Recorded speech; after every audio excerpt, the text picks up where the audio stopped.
This video is about shadowing a consulting arborist for the purpose of learning more about the career path. I'm going to break down the video as follows. What's shadowing? What might you expect? The pros and cons, and some tips if you want to reach out to an arborist in your area to set something like that up. So what is shadowing? I'm going to call the arborist that's being followed the arborist, and I'm going to call the person doing the following the shadow. Essentially, if you're asking to shadow an arborist, you want to know what the day-to-day work is like and maybe get a sampling of different jobs that you might be involved in. It's kind of like a day in the life or a week in the life video, but you're there. When I was a shadow back then, I would ride with him to whatever job he had going on that day. I would kind of just listen to the way that he interacted with clients. If there was anything that I could do, like help with a tree inventory, do some root crown excavation, then I would contribute my labor. I'm just listening and observing. What the day entails is going to depend on what you guys agree on. I know that some arborists and shadows, maybe they'll have lunch together, maybe they'll spend a full day together. Sometimes it's just a single site visit. It really just depends. The next section I have is just a list of pros and cons, not organized in any meaningful way. For a arborist, the reason why someone might be willing to take on a shadow probably depends first and foremost on the generosity that they received earlier in their career. The people that I've met who are super kind and super generous seem to have received some level of that, so they're just paying it forward to the new generation.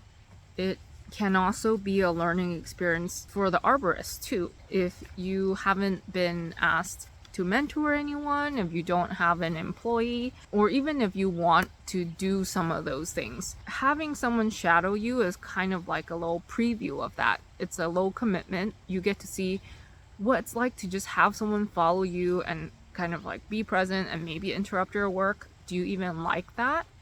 Do you even like teaching people? Because sometimes the idea of teaching someone is really nice, but the work itself is tedious. It could make you want to have an employee / mentee, etc., or it could make you change your mind completely because you might feel like this is just not worth it. If it's someone who's really curious, ride around with them a few times. You'll see how many questions they have, how thoughtful they are, how considerate they are. Those are things that you don't get to see with employees until you hire them. The only con that I have for the arborist side is it's your time. It's could be quite a bit of time. Based on your hourly rate, it could be hundreds of dollars that add up over time. And you have to think about whether that's worth it. This person may or may not remain in the industry. They may not join it. Honestly, they may not even appreciate your time. So you have to be, I think, driven inside to offer your help in this way. These are pros and cons for the shadow. So the pros are you can see what the job of a consulting arborist entails without committing to a job or an internship or even volunteer work. If you happen to like this arborist, you can also ask for a more extended relationship. Basically, you could ask for a longer shadow, maybe part-time work, even a mentorship. This is a way for you to figure out if this arborist is someone that you would want to learn from. On the con side, the quality of your experience is going to vary based on the arborist that you've selected. They may not be as generous with their time or their information. You can always talk to multiple arborists, especially people who are maybe consultants as part of a firm, solo consultants as part of a tree service. Those are all different ways of encountering the same position. The other thing is it's going to cost you something, is time or money, from a perspective of you might have to drive to these job sites. You'll have to pay for gas, tow, whatever, all of that, but it might be worth it at the end to get this kind of experience.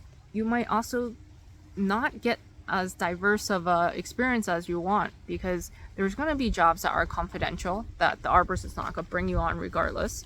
There might be some really boring ass jobs that they don't want to take you on either. Like if I had a tree inventory that was going to take me all day, one, I can't spend that time with someone explaining things all day, and two, it's just really boring. But tree inventories, especially for construction, that's the majority of the work. You kind of have to see how boring like the majority of your work is gonna be. Maybe you're just seeing the paid work, you don't see all the back end stuff, and that can contribute a lot to like having to write proposals, research city ordinances, things like that.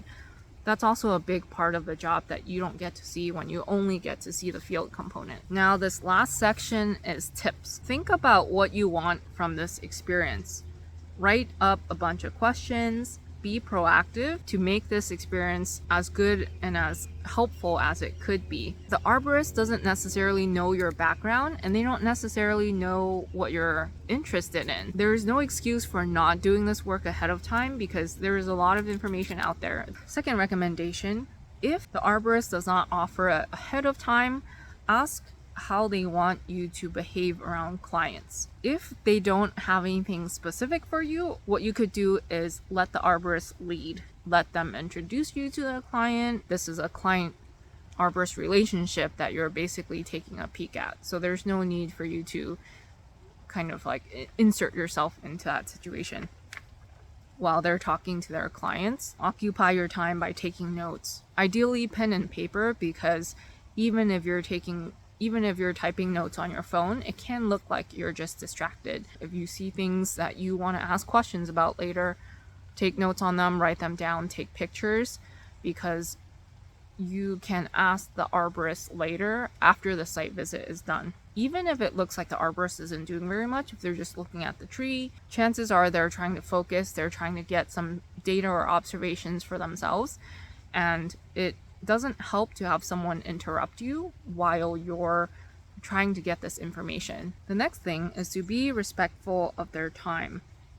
That could look like asking them how much time, what are they willing to devote to the shadow experience.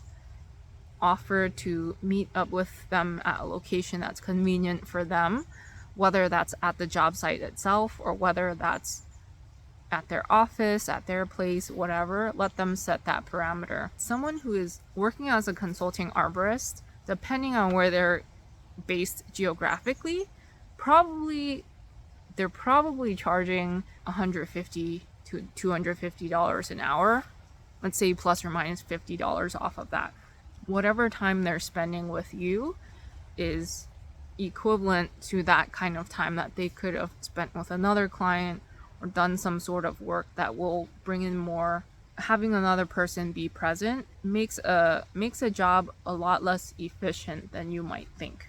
If you have any opinions or if you have observations of other people's practices, like another arborist that you shadowed or some other things that you used to do at the company that you worked for, keep it to yourself unless you're asked. There's a lot of people, especially independent consultants, at some point they've figured out a process and they're gonna stick to it. So,